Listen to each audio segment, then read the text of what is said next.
I'm not going to deal with this except to say one thing. In the early phases of immune activation, these early phase things are activated. Then the APC cell begins to activate naive T cells that become activated, and then you get a biasing signal, principally interleukin 12, which biases you toward Th1 response. Failing that, you tend to be Th2 responder. But ultimately, and INOS is driving the whole thing, but ultimately, the only thing that brings you back to baseline, back from where you are to normal, is the expression of interleukin 10. Interleukin 10 is the brake on the immune system. Some people in this room have a polymorphism gene mutation at IL-10. If you have a polymorphic gene mutation IL-10, you can, once stimulated, you can't get out. You just rattle around for God knows how long. And we've seen patients like this. You can measure for that. But I think what actually the immunomodulators that we think are most valuable are the ones that induce the expression of IL-10, because that basically brings you to normal, brings you back to the way you were before it all began. And it does so no matter where you are. It makes no assumptions about whether you're Th1 activated or Th2 activated or wherever you are. It just brings you back to baseline, ready to fight again. That's the beauty about these types of immunomodulators. Source attenuation. Attenuate the primary xenobiotic toxic sources, attenuate the gut, attenuate the teeth, attenuate the environment.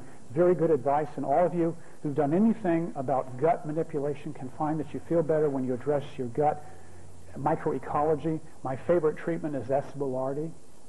At high dose S. boulardii, it causes a die-off acidification of the gut and transforms the gut, especially in coordination with probiotics, into a more normal ecology, which can help.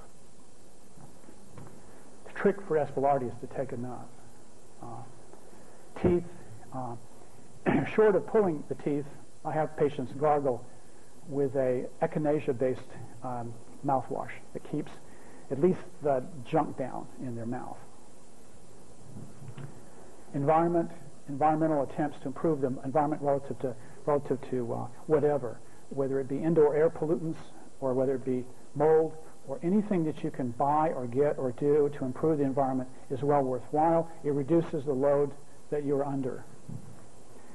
High-dose hydroxycobalamin, very high doses, sometimes given twice a day, up to 25,000 micrograms a day. Very important, especially for people with multiple chemical sensitivity or brain stuff going on. B12 is, and even psychological issues. B12 is very good for this sort of thing. Low-level detoxification with MSM, which is a good low-level detoxifier, whey protein concentrate to improve somewhat glutathione status. Growth hormone in low doses, a very good agent, I think, for, interestingly, detoxification, because it upregulates protein synthesis necessary for the liver to detoxify rapidly. In the middle of the night, you know, the reason the growth hormone spikes in the middle of the night is to turn on your liver, which is at its peak at 3 a.m. in the morning, which detoxifies you for the day, so that you arise in the morning feeling refreshed. Lack of refreshment on arising is typically due to toxification and failure of the liver to do its job. Growth hormone seems to help there. We don't, by the way, like high-dose growth hormone. It's counterproductive, so we use subphysiologic pediatric doses given once a week. When you advance growth hormone to high levels, it doesn't work. It often causes trouble. What? We give typically 3 tablets to 4 tablets 3 times a day for 2 weeks, then back off. And S. boulardii.